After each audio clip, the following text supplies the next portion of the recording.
नमस्कार, मी अभिजित देशमुख जिल्हा वार्तामध्ये आपलं स्वागत करतो। कल्याण डोंबिवली महानगरपालिकेच्या निवडणुकीचा प्रचार सध्या रंगात आलेला पाहायला मिळतोय। एकंदरीतच या निवडणुकीच्या सुरुवातीलाच जर आपण पाहिलं तर एकंदरीत महायुतीच्या 20 जागा ज्या आहेत त्या बिनविरोध निवडून आल्या, त्यामुळे या निवडणुका संपूर्ण राज्यभरात चर्चेचा विषय ठरल्यात। आता कल्याण डोंबिवली महापालिकेमध्ये उर्वरित 102 जागांवर या निवडणुका होणार आहेत। या 102 प्रभागांसाठी महायुतीच्या उमेदवारांसमोर उभाटा, मनसेसह राष्ट्रवादी शरद पवार गट, राष्ट्रवादी अजित पवार गट, त्यासह अपक्ष तसंच बंडखोराचं देखील आव्हान असणार आहे। एकंदरीत या प्रचाराच्या मुद्द्यांमध्ये जे इच्छुक उमेदवार आहेत ते सध्या विविध विकास कामे त्याचप्रमाणे इतर काही विकास कामांसंदर्भात देखील उहापोह केला जातोय, अनेक आश्वासनं दिली जातात। त्यामुळे एकंदरीतच आपण आज या चर्चासत्राच्या माध्यमातून या सगळ्या गोष्टींचे थेट उमेदवारांशी बातचीत करणार आहोत। आज आपण आहोत पॅनल क्रमांक 12 मध्ये। पॅनल क्रमांक 12 मध्ये शिवसेनेचे 4 उमेदवार आहेत, त्यामध्ये सचिन पोटे, त्याचप्रमाणे प्रमोद पिंगळे, सारिका निकम तसंच ऐश्वर्या तांबोळी। एकंदरीत हे 4 उमेदवार आपल्यासोबत एकत्र आहेत। विकास कामांच्या मुद्द्यावर आमचं काम बोलतंय या मुद्द्यावर ते सध्या प्रचार करतात। आपल्यासोबत सध्या सचिन पोटे आहेत। पोटेजी नमस्कार, जिल्हा वार्तामध्ये आपलं स्वागत आहे। एकंदरीतच काय सांगाल, तुमचा जो आता सध्याच्या निवडणुकीत जो प्रचार सुरू आहे तो प्रचाराची जर थीम पाहिली तर आमचं काम बोलतंय अशाचा एक प्रचार सुरू आहे। निश्चितपणे कल्याण शहर खरंच बदलतंय का? हो, नक्कीच बदलते। पहिले प्रथम मी सांगू इच्छितो की महायुतीचे 20 उमेदवार जे आहेत ते बिनविरोध निवडून आलेले आहेत, त्यामुळे महायुतीचा विजय होणार हे आता सांगायची गरज नाही।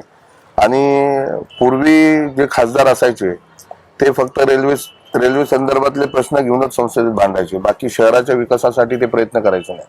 पण डॉक्टर श्रीकांत शिंदे साहेब ज्या दिवशीपासून खासदार झाले 2014 पासून, त्यांनी पूर्ण कल्याण डोंबिवलीमध्ये रस्ते असतील, अनेक डॉक्टर बाबासाहेब आंबेडकरांचा स्मारक असेल, शिवाजी महाराजांचा पुतळा असेल, पाण्याची योजना असेल, अशा अनेक विकास कामांवर त्यांनी काम केलेलं आहे। आणि तुम्ही बघत असाल कल्याण लोकसभा असेल किंवा कल्याण पूर्व असेल, हे आता बदलत आहे, कारण गेले 30-40 वर्ष कल्याण पूर्वचा जो विकास झाला पाहिजे होता तो कुठेतरी थांबला होता। पण आता यू टाईप रस्ता असेल किंवा क्लस्टर असेल, या माध्यमातून नक्कीच कल्याण पूर्व तुम्हाला काही वर्षामध्ये याच्यामध्ये नक्कीच बदल घडलेला दिसेल। तिसऱ्यांदा तुम्ही आता निवडणुकीला एकंदरीत सामोरे जात आहे। ह्या ज्या तुमच्या 15 वर्षाची जी कारकीर्द होती, या 15 वर्षाच्या कारकिर्दीमध्ये तुम्हाला असं वाटत नाही का की कल्याण पूर्व कुठेतरी सापत्न राहिलं?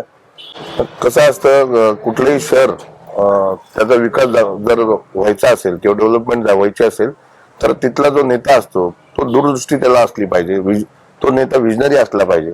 आणि पूर्वी विजनरी नेता न लाभल्याने आता तुम्ही जर नवी मुंबई किंवा अनेक शहरांचा जर विकास बघितला असेल तर तिथले नेते हे विजनरी नेते होते, त्यामुळे त्या शहरांचा झपाट्याने विकास झाला। आणि आता ज्या दिवशीपासून 2014 पासून डॉक्टर श्रीकांत शिंदे असतील किंवा माननीय उपमुख्यमंत्री एकनाथ शिंदे साहेब असतील, त्यांच्या माध्यमातून कल्याण डोंबिवलीमध्ये गेल्या 10 वर्षात मोठ्या प्रमाणात निधी आला। आणि आपण बघताय आता कल्याण पश्चिम असेल, डोंबिवली असेल आणि कल्याण असेल, टिटवाळा सारखं शहर असेल छोटं आपलं कल्याण डोंबिवली, हे सगळीकडे डेव्हलपमेंटची कामं चालू आहेत। आणि नक्कीच या येत्या काही वर्षात कल्याण पूर्वमध्ये म्हणजे पंचवार्षिक मध्येच ही, कारण आता 5 वर्ष निवडणुकाच झाल्या नव्हत्या, त्या प्रशासकीय राजवट असल्यामुळे कुठेतरी डेव्हलपमेंट थांबली होती। पण या निवडणुकीनंतर नक्कीच तुम्हाला कल्याण पूर्वमध्ये बदल घडलेला दिसेल।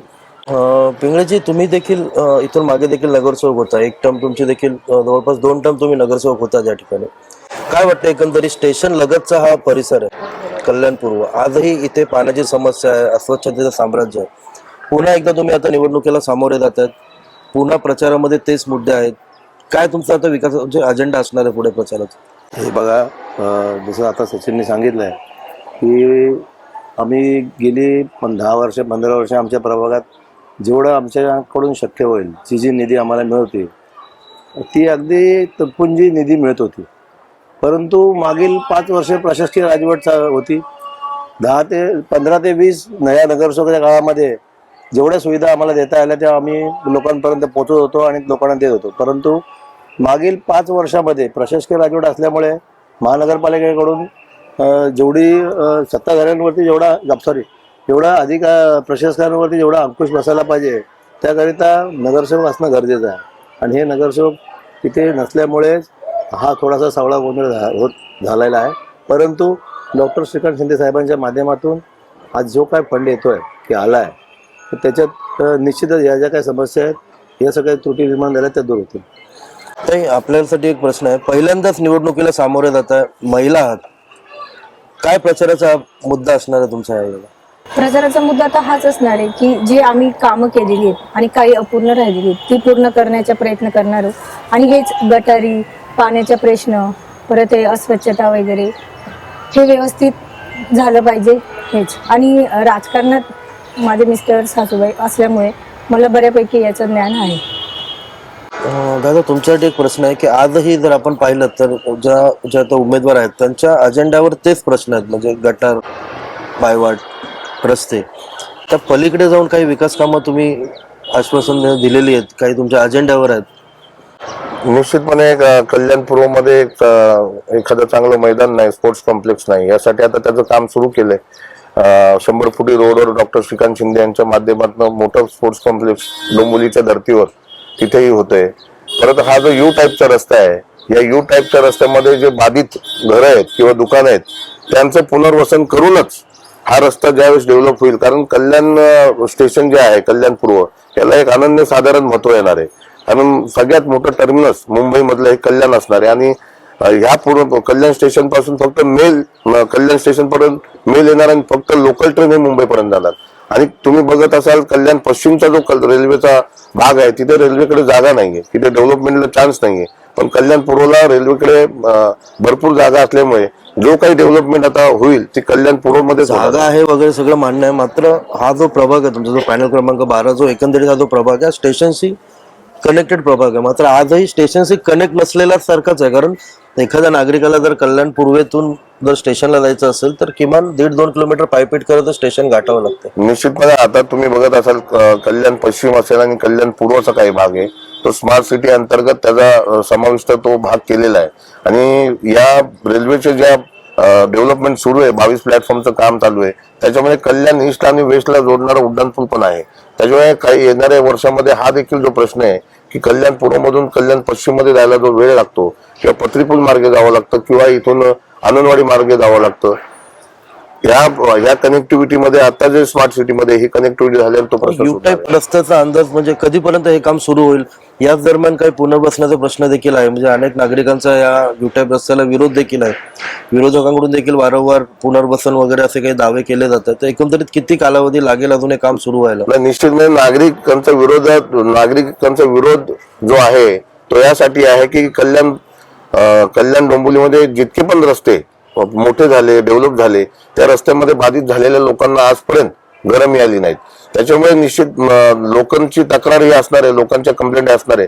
पण कल्याण पूर्वचा जो यू टाईपचा रस्ता आहे, या रस्त्यामध्ये जे बाधित होणारी लोक आहेत ते गेले 40 ते 50 वर्ष झाले कल्याण पूर्वमध्ये राहतात. आणि माननीय उपमुख्यमंत्री एकनाथ शिंदे साहेब हे या लोकांना वाऱ्यावर सोडणार नाही, कारण ते जनसामान्यांचे नेते आहेत, त्या सर्वसामान्यांचे दुःख जाणणारे नेते आहेत.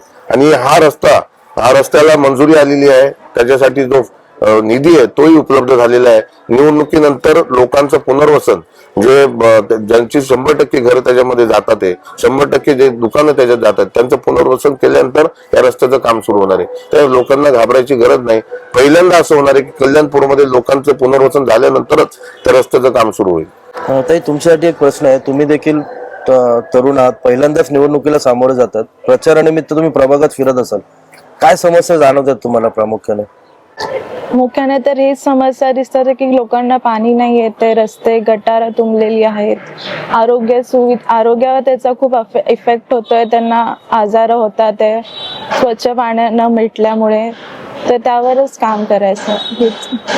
एकंदरीत महिला सक्षमीकरणाबाबत काही तुम्ही ठोस तुमची आश्वासनं आहेत का? तुमच्या अजेंड्यामध्ये महिला सक्षमीकरणाबाबत काही ठोस आहे का अजेंडा? हा, म्हणजे जेव्हा आपण निवडून येऊ तेव्हा जास्त करून महिलांकडेच लक्ष द्यावं लागेल, कारण की महिलांचेच प्रश्न जास्त असतात.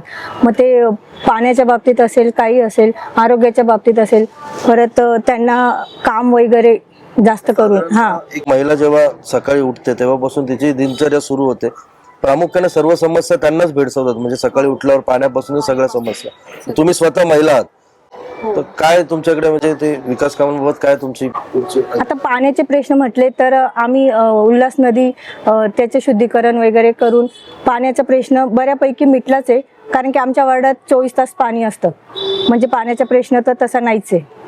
आणि आरोग्याचं म्हटलं तर हे कचरा वगैरे खूप प्रमाणात आहे, त्याचं विल्हेवाट योग्य प्रमाणे लावली पाहिजे एवढंच. आणि त्याच्यानंतर महिलांना काम वगैरे भेटलं पाहिजे. आरोग्याच्या प्रश्नाबाबत आता जर आपण पाहिलं तर कल्याण पश्चिमला रुक्मिणी हॉस्पिटल आहे, कल्याण पूर्वेला त्या मनाने आतापर्यंत आरोग्याबाबत तेवढ्या सुविधा मिळालेल्या नाही, तर त्याबाबत काही तुमच्या अजेंडामध्ये आहे का? हो नक्कीच. कालच तुम्ही जी सभा झाली माननीय मुख्यमंत्री फडणवीस साहेबांची, त्यामध्ये डॉक्टर श्रीकांत शिंदे यांनी त्यांच्या भाषणात देवेंद्र फडणवीसांनी देखील विनंती केली की ज्याप्रमाणे ठाणे आणि मुंबई सारख्या ठिकाणी किंवा उल्हासनगर सारख्या ठिकाणी शासकीय रुग्णालय आहेत, जसे KM सारखे असतील, JJ सारखे असतील, त्याच धर्तीवर कल्याण डोंबिवलीमध्ये देखील एक शासकीय मोठं रुग्णालय उभारण्यासाठी त्यांनी मागणी केलेली आहे. तशी जागे 100 फुटी जागे जी रोड आहे तिथे रिझर्वेशन देखील हॉस्पिटलचं आहे. आणि मला वाटतं नक्कीच ते डॉक्टर असल्यामुळे त्यांचं पूर्ण लक्ष कल्याण पूर्वमध्ये एक सुसज्ज असं सर्वसामान्य लोकांना परवडेल असं हॉस्पिटल येणाऱ्या काही दिवसांमध्ये ते सुरू करतील. आणि त्यांनी तसं कालच्या भाषणात देखील सांगितलंय. त्यामुळे कल्याण पूर्वचा जो हॉस्पिटलचा प्रश्न आहे, मग ते रुक्मिणीबाई असतील किंवा शास्त्रीनगर रुग्णालय असतील, तिथे ज्या सुविधा नागरिकांना मिळायला पाहिजे त्या मिळत नाही हे मला मान्य आहे. पण आता डॉक्टरांनी आपल्या वचननाम्यामध्ये कल्याण पूर्वमध्ये एक सुसज्ज हॉस्पिटल आणि ते जे बोलतात ते करतात, त्यामुळे नक्कीच तिथे सुसज्ज हॉस्पिटल उभारण्यासाठी ते निवडणुका झाल्यानंतर आम्ही सर्वजण कल्याण पूर्वचे काही पाठपुरावा झाला होता का सत्ता? कारण शिवसेनेकडे जवळपास 2.5 वर्ष वगळता 22.5 वर्ष सत्ता आहे शिवसेना BJPकडे, तर काही पाठपुरावा झाला होता का या आरोग्य व्यवस्थेबाबत? असं आहे की आता कल्याणपूर्वमध्ये पहिली गोष्ट आहे तर एक मोठं हॉस्पिटल व्हावं ही आमची पहिल्यापासून इच्छा होती. आम्ही मागे माजी नगरसेवक नितीन निकम यांच्या माध्यमातून आपण कल्याणपूरला एक छोटं हॉस्पिटल उघडलं होतं, किसन दलाल हॉस्पिटल उघडलं होतं. हॉस्पिटल आहे, चांगलं आहे, परंतु स्टाफ हा सगळ्यात महत्त्वाचा प्रश्न आहे. आणि महानगरपालिका जोपर्यंत स्टाफ उपलब्ध करून देणार नाही, म्हणजे चांगले डॉक्टर्स उपलब्ध करून देणार नाही, तोपर्यंत आम्ही किती चांगलं हॉस्पिटल खोललं तरी देखील लोकांना तिथपर्यंत आपण सुविधा पोहोचू शकणार नाही. त्या संदर्भात आम्ही एक ऑनररी डॉक्टर्स म्हणून एक आम्ही योजना राबवली आणि आम्ही त्याचा पाठपुरावा करतो की ऑनररी डॉक्टर्स जर आपण घेतले तर कल्याणपूर्वमध्ये बऱ्यापैकी आपले सर्व एक्सपर्ट डॉक्टर्स आहेत, सगळे स्पेशलिस्ट आहेत. त्या डॉक्टर्स लोकांनी जर 2-2 तास जरी आमच्या या हॉस्पिटलला उपलब्ध करून दिले तरी सगळे स्पेशलिस्ट डॉक्टर्स ऑनररी बेसवरती आपल्याला मिळून जातील आणि लोकांना त्याप्रमाणे खूप चांगल्या सुविधा मिळतील. कारण हेच डॉक्टर्स आपल्या हॉस्पिटलमध्ये पण ते सेम प्रॅक्टिस करतात आणि ती सुविधा जर त्यांनी 2 तास जरी आम्हाला दिली तर त्याचा फायदा नक्कीच ह्या भागातील, कारण हा भाग बऱ्यापैकी चाळवाजा झोपडपट्टीचा मोडला जातो आणि तिथे त्या लोकांना गरज आहे. तर त्या दृष्टीने ऑनररी डॉक्टर्ससाठीच आम्ही जास्त पाठपुरावा करणार आहे, कारण बाहेरून डॉक्टर्स जास्त उपलब्ध होत नाही आणि त्याचा फायदा नक्कीच या कल्याणपूर्वच्या जनतेला होईल. प्रमुखजी, गेल्या 15 वर्ष तुम्ही नगरसेवक आहात, प्रामुख्याने असं कोणतं विकास काम आहे जे तुम्ही केलंय ते तुम्ही आता जनतेसमोर घेऊन जाणार आणि कोणती खंत राहिली की हे विकास काम राहिलं माझ्याकडे? सर्वप्रथम माझा जो प्रभाग आहे आनंदवाडी मिलिंदनगर हा प्रभाग आहे, हा जवळजवळ 70 ते 75% रेल्वेच्या जागेमध्ये आहे. त्यामुळं विकास कामं करताना प्रत्येक गोष्टीत रेल्वेच्या अडचणी ह्या निर्माण होत होत्या. परंतु 2014 नंतर सन्माननीय खासदार डॉक्टर श्रीकांत शिंदे साहेबांच्या माध्यमातून आमच्या प्रभागात स्लममध्ये झोपडपट्टी चाळीमध्ये जेवढे अंतर्गत रस्ते होते आम्ही सगळे रस्ते कॉन्क्रिटीकरण करून घेतले, शाळा बांधली, त्यामध्ये छोटेखानी मुलांना खेळण्यासाठी गार्डन, सर्वात मुख्य म्हणजे आमच्या इथे लोकांना एक समाज मंदिर असं हॉल, 2 समाज मंदिर हॉल आणि हे बनवून घेतले. का तर लोकांच्या सुखदुःखासाठी ह्या गोष्टी गरजेच्या आहे. गटर, पाणी, रस्ते ह्या तर मूलभूत सुविधा येतात आपल्याला त्यांना द्यायच्याच आहेत, परंतु ह्या सगळ्या गोष्टी रेल्वेच्या जागेमध्ये करणं गरजेचं आहे. म्हणून त्या आम्ही बऱ्याचपैकी उपलब्ध करून देण्याचा प्रयत्न केला, म्हणजे झाल्याच ऑलमोस्ट. तिसरा मुद्दा आहे आमच्याकडे घरांचा. आता मध्यंतरी रेल्वेला यार्ड रिमोल्डिंगचं जे काम चालू आहे आणि 3rd and 4th लाईनचं काम चालू आहे, त्या दोन्ही याच्यामध्ये रेल्वेला त्या घरांचं पुनर्वसन करणं खूप गरजेचं होतं. आणि श्रीकांत शिंदे साहेब आणि एकनाथ शिंदे साहेबांचे आम्ही खूप आभारी आहोत की त्यांच्या माध्यमातून MMRDA कडून आम्हाला त्या लोकांना जवळजवळ 112 घरांना आम्ही त्यांना घरं देऊ शकलो आणि त्या लोकांचं पुनर्वसन केलं. त्यामुळं सर्वात जास्त समस्या रेल्वेची जागा असल्यामुळे लोकांचं पुनर्वसन, लोकांना ज्या सुविधा द्यायच्या आहेत त्या आम्ही द्यायचा प्रयत्न करतो. आणि रेल्वेच्या जागेमध्ये पाहिजे तसे DP रोड्स वगैरे तुम्हाला उपलब्ध होत नाहीये, तरी देखील जेवढ्या मॅक्सिमम सुविधा आम्ही करू शकतो आम्ही त्यांना द्यायचा प्रयत्न करतो. तुमचा पॅनल हा चाळ वजा संपूर्ण परिसर आहे, म्हणजे बराचसा स्लम एरिया आहे, साडींचा दाटीवाटीचा परिसर आहे. या ठिकाणी क्लस्टर बाबत काही क्लस्टर योजना देखील सुरू करण्याचा सध्या प्रस्तावित आहे. अनेक सर्वे देखील झाले. काय माहिती द्याल त्याबद्दल? तेच मला तुम्हाला सांगायचं आहे की आपल्या महानगरपालिकेची जी स्थापना आहे ती 1983 साली झाली. पण निवडणूक महानगरपालिकेची निवडणूक होण्यासाठी जवळपास 12 वर्ष लोटली. 1995 ला पहिली निवडणूक महानगरपालिकेची झाली. पण ह्या 12 वर्षात प्रशासकीय राजवटीमध्ये कल्याण पूर्वचा DP प्रमाणे विकास झाला नाही. अनेक आरक्षणांमध्ये चाळी, झोपडपट्टी, जसं इलिगल अनधिकृत बांधकामं इथं होत गेली त्यामुळे कल्याण पूर्व झपाट्याने भकास होत गेलं. DPचे रस्ते असतील, हॉस्पिटलचे रिझर्वेशन असतील, मैदानाचं रिझर्वेशन असतील, शाळेचे रिझर्वेशन असतील, या सगळ्या जागांवर झोपडपट्टी आणि चाळी झाल्या. त्याच्यामुळे जसा विकास व्हायला पाहिजे होता कल्याण पूर्वचा त्या मानाने तुम्ही कल्याण पश्चिम बघाल, DP प्रमाणे त्यांची डेव्हलपमेंट झाल्यामुळे तिथे आज तुम्हाला विकास दिसतोय. पण कल्याण पूर्वमध्ये 12 वर्षाचा जो काळ होता, प्रशासकीय राजवट होती, त्याच्यामुळे असंख्य अनधिकृत बांधकामं झाली. कल्याण पूर्वमध्ये जवळपास 70% ह्या घरांचा जो टॅक्स लागतो त्याच्यावर अनधिकृत असा शिक्का आहे, तुम्ही पाहू शकता. म्हणून क्लस्टर जी योजना आहे ही फार महत्वाची योजना आहे. आणि माननीय उपमुख्यमंत्री असतील एकनाथ शिंदे साहेब असतील किंवा राज्याचे मुख्यमंत्री फडणवीस साहेब असतील, त्यांचा हा ड्रीम प्रोजेक्ट आहे क्लस्टर योजना. या योजनेमध्ये लोकांना स्वतःच्या हक्काची घरं त्या योजनेअंतर्गत मिळणार आहे. ही योजना काही लोकांची दिशाभूल करतात की ही बिल्डरची योजना आहे. ही बिल्डरची योजना नाही, ही राज्य शासनाची योजना आहे आणि त्याच्यावर अंमलबजावणी या महानगरपालिका करणार आहे.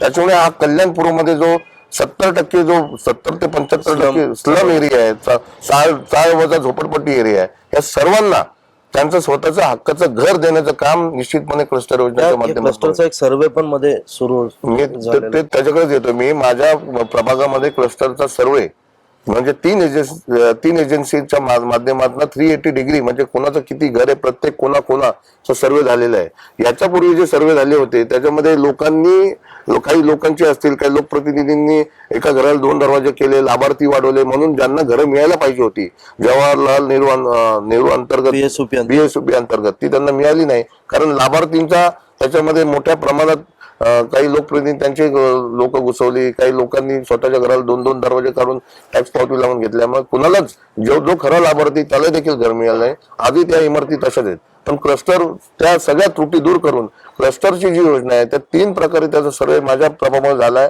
माझ्या कोळशेवाडी करपेवाडीचा प्लॅन देखील तिथं पुटअप झालाय. पण लोकांची दिशाभूल करणारे काही लोक आहेत जे स्वतःच्या वैयक्तिक स्वार्थासाठी, वैयक्तिक पैसे म्हणजे त्यांचा काहीतरी काय आमिषासाठी ते लोकांना दिशाभूल करतात. पण ही योजना जी आहे लोकांना आहे त्याच एरियात त्यांचं स्वतःचं हक्काचं घर मिळणार आहे. कारण आता आम्हालाही 40 वर्ष आली, मी 25 वर्ष आले राजकारणात आहे. लोकांच्या घराच्या बाजून गटर, त्याच्यातनं पाण्याचे पाईप, त्याच्यातनं ड्रेनेज लाईन आणि ह्या अवस्थेत लोक राहतात. एखादा मृत्यू झाला तर त्याची 3D देखील आणायला लोकांना त्रास होतो एखाद्या मेलेल्या माणसाची. त्याच्यामुळे हे आम्हाला आता बघवत नाही. आणि क्लस्टर योजना ज्यावेळेस माझ्या प्रभागामध्ये एक पायलट प्रोजेक्ट म्हणून ज्या दिवशी उभी राहील त्या दिवशी कल्याण पूर्वचा तुम्हाला यात येणाऱ्या 5 वर्षात कल्याण पूर्व न ओळखता येणार अशी डेव्हलपमेंट तुम्हाला बघायला मिळेल. कारण कल्याणपूरमध्ये जे जागा मालक आहेत क्लस्टर योजनेसाठी कमीत कमी 2.5 एकरची जागा त्या योजनेसाठी लागते. पण कल्याणपूरमध्ये जे जागा मालक आहेत ते सर्व जागा मालक 2.5 एकरच्या वर जागेचे मालक असल्यामुळे 10 गुंठ्याची घे, 15 गुंठ्याची घे असं करण्याची गरज पडणार नाही. आणि त्याच्यामुळे ही योजना आहे कल्याणपूरला यशस्वीरित्या राबवता येईल. आणि माझ्या प्रवेशाच्या वेळेस देखील माननीय शिंदे साहेबांनी सांगितलं होतं की मला क्लस्टर योजना आणायची आहे. कारण गव्हर्नमेंट प्रत्येकाला सरकारच्या खर्चातनं घर देऊ शकत नाही. त्यासाठी जो जागा मालक आहे, जो बिल्डर असेल, ज्यांनी ती जागा डेव्हलपला घेतली असेल, पहिल्यांदा लोकांना पुनर्वसन करा, आहे तिथे त्यांचे प्लॅन सँक्शन करा आणि मग तुम्ही डेव्हलप करा, अशी ती योजना आहे. लोकांमध्ये भीतीचं वातावरण पसरवण्याचं काही काम करत असतात. विरोधकांकडून काही दिशाभूल विरोधक आता निवडणूक आली म्हणून विरोधक दिशाभूल करतात. आता काही उमेदवार असे, काही म्हणजे बरेच उमेदवार असे आहेत की गेल्या 5 वर्षात तर इथे निवडणुका झाल्या नाहीत, कोणी लोकांचे प्रश्न समजून घेतले नाहीत, त्यांचे प्रश्न सोडवले नाहीत. आम्ही नितीन निकम असेल, प्रमोद पिंगळे असतील किंवा आणि निलेश शिंदे सारखे, महेश गायकवाड सारखे नगरसेवक असतील, त्यांचे 5 वर्ष ऑफिस नगरसेवक नसतानाही लोकांच्या समस्या सोडवण्यासाठी हे 12 तास उघडे असायचे. त्याच्यामुळे जे आता उमेदवार आहेत ज्यांनी आता दुकानं उघडलेली आहेत निवडणुकीसाठी, ती दुकानं परत निवडणूक झाली की बंद करतात. त्यांना लोकांशी काही घेणं देणं नाही, फक्त वैयक्तिक स्वार्थासाठी राजकारण करायचं, कुठेतरी समाजाची दिशाभूल करून 2 पैसे कमवायचे, हाच त्यांचा अजेंडा राहिलेला आहे. त्याच्यामुळे आज जो आमचा पॅनल आहे, तुम्ही पॅनल मध्ये बघत असाल, ऐश्वर्या डॉक्टर आहे, हा डिग्री झालेला आहे, ताई आमच्या डिग्री झालेल्या आहेत, मी स्वतः इंजिनियर आहे. तर हा पॅनल जो आहे सुशिक्षित लोकांचा आहे आणि या आमच्या शिक्षणाचा निश्चितपणे फायदा या पॅनल मधील सर्वसामान्य लोकांना होणार आहे. एकंदरीत आपण जर प्रचारादरम्यान पाहिलं तर ह्या पॅनलमध्ये एक कार्ड घरोघरी दिलं जातं. त्या कार्डच्या माध्यमातून सरकारी योजना मिळतील असं सांगितलं जातं. शिवसेनेच्या नावाने ते कार्ड आहेत, काही उमेदवारांचे फोटो आहेत. नेमकी काय संकल्पना? निश्चितपणे माननीय शिंदे साहेब आणि डॉक्टर श्रीकांत शिंदे साहेब हे स्वतः डॉक्टर असल्यामुळे प्रत्येक कुटुंबाची कशी काळजी घेतली पाहिजे आणि वैद्यकीय मदत कशी मिळाली पाहिजे, कारण ज्या सरकारी योजना आहेत त्या सरकारी योजना लोकांपर्यंत पोहोचत नाही किंवा त्या योजनेचा लाभ त्यांना घेता येत नाही. आम्ही जे कुटुंब कार्ड शिवसेनेच्या माध्यमातून घरोघरी देतोय, त्या कुटुंब कार्डच्या माध्यमातून जे सर्वसामान्य लोक आहेत त्यांना त्या कार्डाच्या मध्ये रजिस्टर होणार आणि 5 लाखापर्यंतचे जवळपास 12 ऑपरेशन्स मोफत त्यांच्या त्या कार्डच्या माध्यमातून होणार. त्या कार्डच्या मागे एक स्कॅनर आहे, ते स्कॅनर स्कॅन केल्यानंतर जवळपास 10 मोठमोठ्या कंपन्यांची आम्ही टाईप केलेलं आहे. त्या कंपन्यांमध्ये नोकरीची संधी जे बेरोजगार तरुण आहेत त्यांना मिळणार आहे. म्हणून हे जे कार्ड आम्ही आता घरोघरी देतो, जवळपास 50% कार्ड घरोघरी आमचं पोहोचलेलं आहे आणि 1 वर्षभर त्या कार्ड दाखवून त्यांच्या मुंबईपासून कसारा कर्जत पर्यंत जितके शासकीय खासगी हॉस्पिटल असतील त्या हॉस्पिटलमध्ये त्यांचे म्हणजे अँजिओप्लास्टी सारखे असतील, कॅन्सर असेल, गुडघ्याची वाटी बदलणे असेल, अशा अनेक ज्या शस्त्रक्रिया आहेत त्या कार्डच्या माध्यमातून होणार आहे. निश्चितपणे मोफत होणार, संपूर्ण मोफत. आणि 1 वर्ष झाल्यानंतर ते कार्ड रिफिल पण करता येणार आहे. म्हणजे ह्या सुविधा ज्या आहेत, आम्ही वैद्यकीय मदत जी आहे ती आम्ही वर्षानुवर्ष लोकांपर्यंत या योजना पोहोचवण्याच्या त्या कार्डच्या माध्यमातून आम्ही करणार आहोत. संकल्पना फक्त या पॅनल पुरती आहे की सर्वत्र राबवली? नाही, आता ही संकल्पना काही माझे मित्र नगरसेवक त्यांच्या माध्यमातून आमच्या पॅनलसाठी मी ती आणली आणि परवा मी डॉक्टर खासदार श्रीकांत शिंदे ती दाखवली. आता निवडणुकीला फार कमी वेळ राहिला, ते पोहोचू शकत नाही, पण निश्चितपणे ही जी संकल्पना आहे ती अख्ख्या कल्याण डोंबिवली महानगरपालिकेमध्ये राबवण्यासाठी डॉक्टर शिंदे साहेब म्हणले की खूप चांगली योजना आहे. लोकांना आपण योजना बनवतो पण लोकांना त्या माहित नसल्यामुळे त्याचा लाभ त्यांना घेता येत नाही. आणि या कार्डच्या माध्यमातून ही योजना संपूर्ण कल्याण डोंबिवली हा एक पायलट प्रोजेक्ट तुम्ही समजा. आमच्या पॅनलमध्ये ही योजना यशस्वी तर होणारच आहे, कारण त्याचा फायदा नागरिकांना होणार आहे. तोच फायदा संपूर्ण कल्याण डोंबिवली महानगरपालिकेमध्ये जे सर्वसामान्य लोक आहेत त्यांना निश्चितपणे या कार्डच्या माध्यमातून आम्ही उपलब्ध करून देणार आहोत. ताई, तुम्हा दोघींना एक प्रश्न आहे की कसं होतं की महापालिका निवडणुका होतात, महिला नगरसेविका सभागृहात देखील जातात, पण 5 वर्ष ते मौन असतात. कारण एखादा वॉर्ड आरक्षित झाल्यानंतरच महिलांना त्या ठिकाणी संधी मिळते आणि त्या महिला सभागृहात जातात. त्यांचं सगळं कामकाज एक त्यांचा पती किंवा भाऊ बघत असतो. तर त्यांची ती पती नगरसेविका अशी जी ओळख आहे ती ओळख पुसण्याचा काही प्रयत्न करणार आहात का तुम्ही? असं काही नाही. मी चांगली ग्रॅज्युएट आहे, मी सगळं हँडल करू शकते आणि जिथं गरज भासेल तिथं प्रत्यक्ष सभागृहात हाताच्या बोटावर मोजता येईल इतक्याच महिला सभागृहात बोलताना दिसतात. नाही, सगळ्यांच्याच बाबतीत तसं नाही, पण आपण हँडल करू शकतो सगळ्या गोष्टी. जिथं हँडल होणार नाही तिथंच आपण मदत घेऊ शकतो. सभागृहात काय औरत की खामोशी को कभी कमजोरी मत समजना, वो बोलने पे आई तो इतिहास बदल देती. त्याच्यामुळे निश्चितपणे ज्यावेळेस प्रश्न असतील ते सुशिक्षित आहेत दोघी, ते सभागृहात बघा ना. ओळख ती म्हणजे जी जनरली जो समज झाला तो समज खोडून काढणार तुम्ही. दादा, आता तुम्हाला एक राजकीय तुमचा एक प्रश्न आहे. तुम्ही काही दिवसांपूर्वी काँग्रेसमध्ये होतात, आता तुम्ही शिवसेनेत आलात. काँग्रेस बरी वाटते की शिवसेना? नाही, मला काम करायला बरं वाटतं, पक्ष कुठलाही असेल. कारण मी जेव्हा 2000 साली मी काँग्रेस पक्षातनं काम सुरू केलं, 2014 पर्यंत काँग्रेसची सत्ता महाराष्ट्रात होती. त्यामुळे मी सत्ताही बघितलेलं आहे आणि 2014 नंतर 2026 पर्यंत मी विरोधातही काम केले. त्यामुळे याची सांगड घालून जे काही लोकांसाठी चांगलं काम करता येईल, म्हणजे आता सत्तेमध्ये असताना आपल्याकडनं काय चुका होतात आणि विरोधात असताना आपल्याकडनं काय चुका होतात याचं आत्मपरीक्षण मी चांगल्या पद्धतीने करू शकतो. पण शिवसेनेमध्ये काम करायला मजा हीच आहे, कारण शिवसेनेमध्ये संघटन आहे. काँग्रेसमध्ये विचारधारा होती पण कार्यकर्ते नव्हते. संघटन नव्हतं. आणि तुम्ही बघत असाल संपूर्ण कोकण असेल, काँग्रेसचा एकही आमदार नाही, एकही खासदार नसल्यामुळे जी ताकद कार्यकर्त्याच्या मागे उभी राहिली पाहिजे ती कधी आजपर्यंत माझ्या मागे उभी राहिली नाही. त्यामुळे शिवसेनेमध्ये आल्यानंतर आणि तसंही माझा जो पिंड आहे तो थोडा आक्रमक असल्यामुळे शिवसेना ही आक्रमक स्टाईलने काम करते. आणि माझ्यासोबत काम करणारे नितीन निकम असतील, हे सगळे आक्रमक आहेत. नितीन निकमने 2 वेळा इथे महापौरचा पराभव केलाय, कारण त्याचं ते काम बोलतं. माझी मिसेस 2 वेळा निवडून आली, मी 2 वेळा निवडून आलो. काँग्रेसमध्ये मी एकमेव नगरसेवक कल्याणमध्ये निवडून येत होतो, कारण माझ्या कामाच्या जोरावर निवडून येत होतो. आणि ज्याला काम करायला आवडतं त्याला निश्चितपणे लोकांच्या समस्या सोडवण्यासाठी जे समाधान मिळतं त्याच्यापेक्षा दुसरं काही या जगात नाही. त्याच्यामुळे शिवसेना आल्यानंतर जे संघटन आहे शिवसेनेचं, जे घराघरात पोचलेलं आहे, कार्यकर्ते कुठली अपेक्षा न ठेवता काम करतात, त्याच्यामुळे इथं काम करण्याची मजा खूप वेगळी आहे. आणि मला असं वाटतं की या कार्यकर्त्यांना सर्वांना घेऊन, आणि तसं बघितलं तर माझे शिंदे साहेबांशी संबंध चांगलेच होते.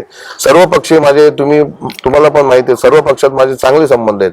आणि जसं एखादं लव्ह मॅरेज असतं की तिला ऑलरेडी सगळ्या घरातल्यांचे सर्व माहीत असतात, तसं माझं शिवसेनेमध्ये माझे सगळ्यांचे संबंध असल्यामुळे मला सर्वांच्या कामाची पद्धती माहिती आहेत. मग ते सगळे नगरसेवक असतील, त्यांच्याशी माझं संबंध असल्यामुळे त्यांच्या सोबत शिवसेना वाढवण्यासाठी, संघटना वाढवण्यासाठी जेवढा प्रयत्न करता येईल तेवढा मी करणार आहे. तुमच्या राजकारणाची जेव्हा सुरुवात झाली, एक 2.5 वर्ष वगळता तुम्ही विरोधात राहिलात, तुम्ही विरोधी पक्ष नेता होतात, आता तुम्ही सत्तेत जाणार आहात.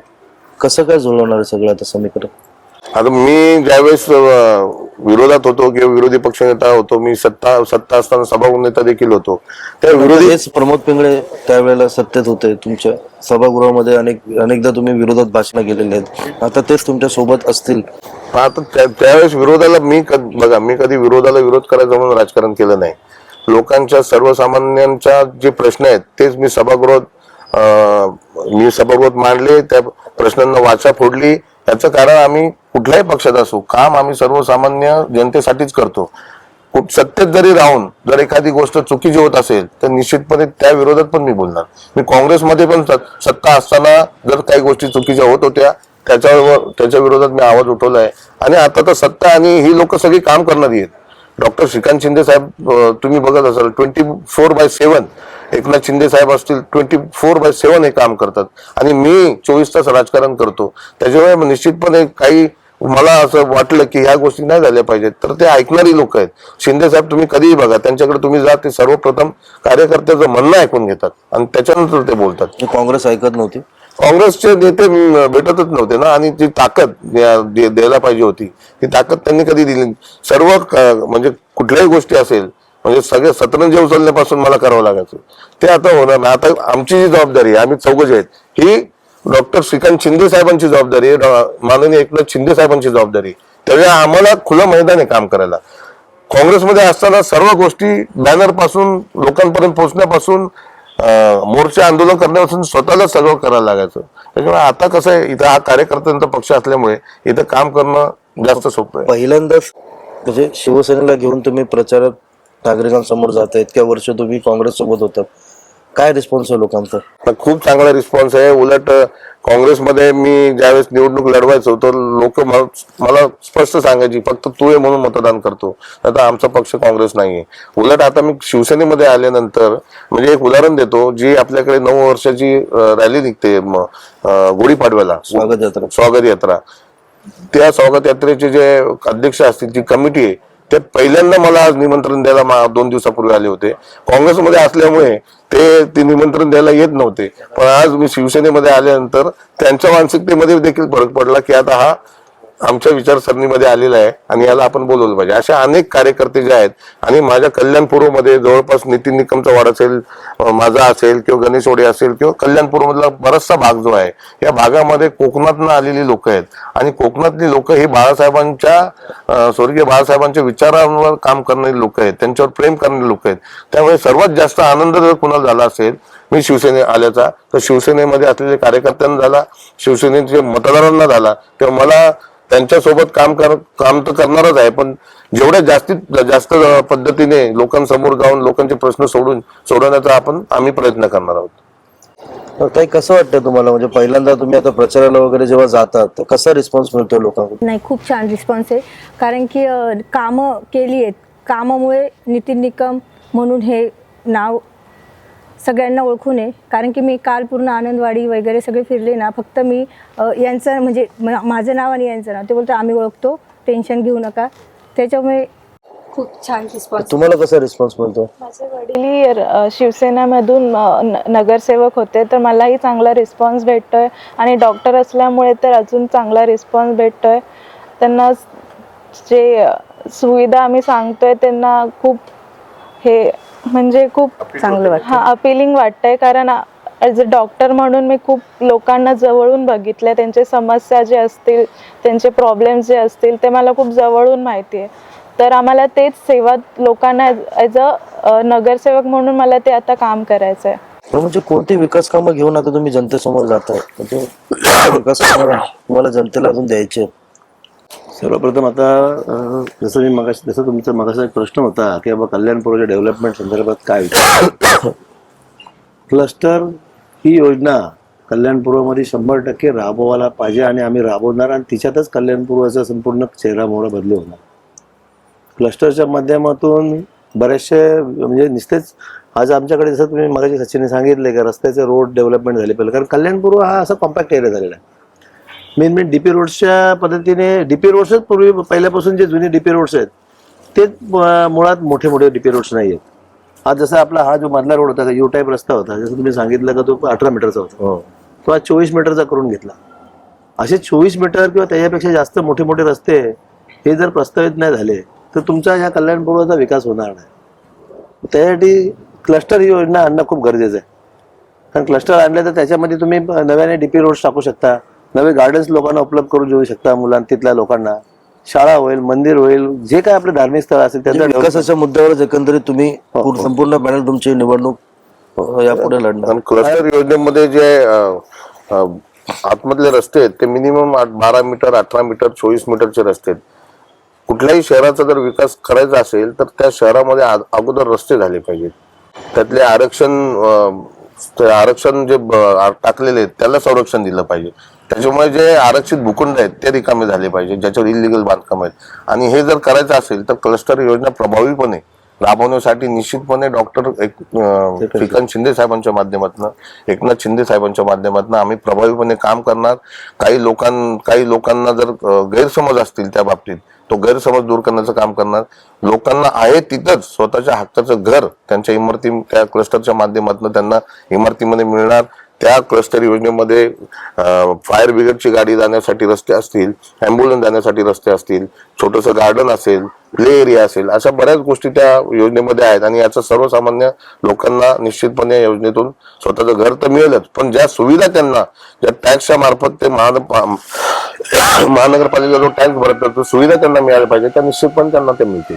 विरोधकांनी देखील तुमच्या समोर सध्या आव्हान केले. उमेदवाराचे काही उमेदवार तुमच्या समोर आहेत. राष्ट्रवादी अजित पवार गट जो महायुतीत होता मात्र या ठिकाणी स्वबळावर लढतोय. तुमच्या विरोधात त्यांचे देखील उमेदवार आहेत. कसं बघता या आव्हानाकडे? नाही, जे उबाटाचे काही जे उमेदवार आहेत त्यांनी 1760 पक्ष बदलून आलेत आणि लोकांना माहिती आहे. आणि एक तो उमेदवार असा आहे त्याला मीच निवडून आणलं होतं. निवडून आणल्यानंतर त्यांनी अनेक पक्ष बदलले. फक्त निवडणूक आली की तो जसं पावसाळ्यात बेडकं बाहेर येतात ना तसे ते बाहेर येणारे उमेदवार त्यांच्याकडे एवढं आम्ही त्यांना गांभीर्याने घेत नाही. पण विक्रांत शिंदे जे आहेत तो उमेदवार चांगला आहे पण पॅनलसाठी योग्य नाही. उमेदवारात माझा मित्र आहे. अर्थ काय पॅनलसाठी योग्य नाही? पॅनलसाठी 4 उमेदवार जे लागतात ना ते सक्षम लागतात, अनुभवी लागतात, काम करणारे लागतात, लोकांच्या प्रश्नाची जाण असणारे लागतात. त्यांच्याबरोबर जे उमेदवार आहेत ते सगळे नौके आहेत. ते फक्त निवडणुका आल्या की ते निवडणूक तर मी तर ओळखतही नाही कल्याणपूरमध्ये राहून काही उमेदवारांना. आणि त्याच्यामुळे पॅनल जर निवडून आणायचा असेल तर आपल्या सोबत जे लढणारे आहेत ते पण तेवढे सक्षम लागतात. लोकांचे प्रश्न सोडवण्याची ताकद त्यांच्यामध्ये लागते. आणि विक्रांत शिंदेबरोबर जे लढणार आहेत ते उमेदवारांना फारसं कोणी ओळखत नसल्यामुळे विक्रांत शिंदे माझा मित्र, मी सांगितलं ना विक्रांत शिंदे चांगला उमेदवार आहे पण योग्य नाही पॅनलसाठी. म्हणजे पॅनल मध्ये त्यांच्यासोबत जे आहेत ते सगळे नवीन चेहरे आहेत. नवीन चेहरे आहेत, अनुभवी नाही आहेत.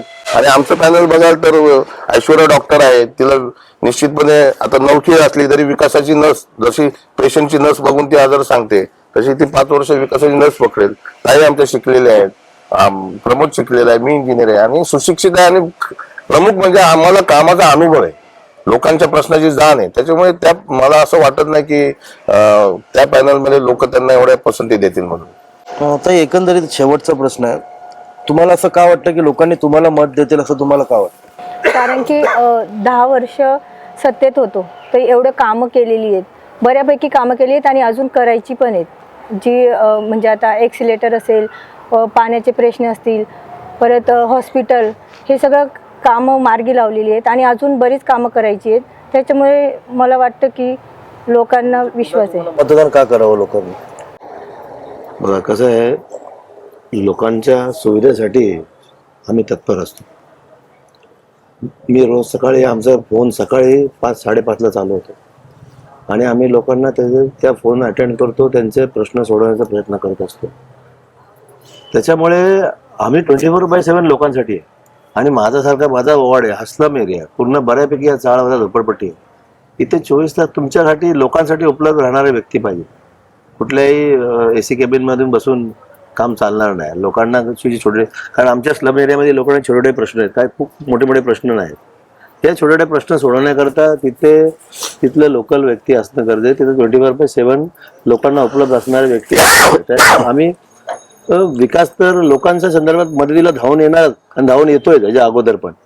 त्याच्यामुळे जेवढ्या सुविधा आतापर्यंत दिल्यात आणि ज्या देता येईल भविष्यात पण, त्या सगळं आम्ही देण्याचा प्रयत्न करतो. त्यामुळे त्या बेसवरती आम्ही लोकांकडे जातो आणि मतदान मागतो. दादा, एकंदरीतच तोच प्रश्न तुम्हालाही आहे की लोकांनी तुम्हाला मतदान का करावं आणि मतदारांना काय आव्हान कराल? मी एवढं सांगेल, आमच्या पॅनलला मत म्हणजे विकासाला मत. आमच्या पॅनलला मत म्हणजे बेरोजगारी जी आहे त्यांना नोकरीची संधी मिळवण्यासाठी ते मत देणार आहेत. आमच्या पॅनलला मत जे आहे ते सर्वसामान्यांना जे रोजच्या सुविधा असतील ते मिळवण्यासाठी ते मत आहे. त्याच्यामुळे निश्चितपणे आम्हाला जे मत आहे ते विकासाला मत आहे. जे एकंदरीत आता ही जी निवडणूक आहे, तुम्ही विकासाच्या अजेंड्यावरच लढवल्या जातील? आम्ही विकासाच्या अजेंड्यावरच निवडणूक लढतोय. आम्ही दुसरे उमेदवार काय करतात हे आमचा परफॉर्मन्स नाही. आम्ही काय केलंय आणि आम्ही काय करणार हाच आमचा परफॉर्मन्स आहे. त्याच्यामुळे निश्चितपणे डेव्हलपमेंट हा विषय घेऊनच आम्ही लोकांमध्ये जातोय. आणि मला खात्री आहे कल्याण पूर्वतील लोक सुज्ञ आहेत. कल्याण पूर्वच्या नागरिकांना माहिती आहे कोण उमेदवार कसे आहेत. ते निश्चितपणे ते आमच्या पॅनलला धनुष्यबाणासमोर बटन दाबून ते आमच्या 4ही उमेदवारांना, कल्याण पूर्व मधील सर्व धनुष्यबाणावर जी महायुतीचे उमेदवार असतील त्या सर्वांना, मला असं वाटतं की 15 तारखेला जे निकाल लागतील 16 तारखेला ते गिनीज बुक ऑफ वर्ल्ड मध्ये रेकॉर्ड त्याचा होईल. कारण सर्वच्या सर्व पैकीच्या पैकी उमेदवार निवडून येण्याचे संकेत सर्वसामान्य लोकांच्या माध्यमातून आम्हाला दिसत आहेत. महापौर कोणाचा असेल? महापौर महायुतीचा असेल. शिवसेना की बीजेपी? महायुतीचा महापौर असेल. सध्या जो फॉर्म्युला चालतो की ज्यांचे जास्त नगरसेवक त्यांचा महापौर, असं काहीतरी वाटाघाटी घडतात, काय वाटतं तुम्हाला? आता आमचा सध्या फोकस निवडणूक कशी जिंकायची यासाठी आहे. आता त्याच्यानंतर जे निकाल लागतील तो सर्व निर्णय सर्व आमचे जे पक्ष, शिवसेना की बीजेपी? शिवसेनेचा महापौर झाला तर आम्हाला शिवसैनिक म्हणून आनंदच होणार आहे. शिवसेना असेल महापौर, शिवसेना की बीजेपी? नाही, बघा कसं आहे की जसं आता सचिनने सांगितलं, शिवसेनेचा महापौर झाला तर आम्हाला नक्कीच आनंद होईल. परंतु आमचं फोकस मेन ही पूर्णपणे संपूर्ण ही निवडणूक कशी जिंकायची याच्यावरती आहे. आणि महापौर कोणाचं होईल हे आमचे नेते ठरवतील. एकंदरीतच आजच्या या जिल्हा वार्ताच्या भागामध्ये आपण पॅनल क्रमांक 12 मधील शिवसेनेच्या 4ही उमेदवारांशी सध्या चर्चा केली. सध्याचा जो हा जो प्रचार आहे, हा प्रचार फक्त आणि फक्त विकासाच्या मुद्द्यांवर सुरू आहे. आम्ही केलेली विकास कामं आणि जी विकास कामं आम्ही करणार आहोत अशा प्रचाराचा त्यांचा अजेंडा या ठिकाणी दिसून येतोय. एकंदरीतच तुम्हाला ही मुलाखत कशी वाटली हे जिल्हा वार्ताच्या पेजवर कमेंट करा. जिल्हा वार्ता फॉलो करा.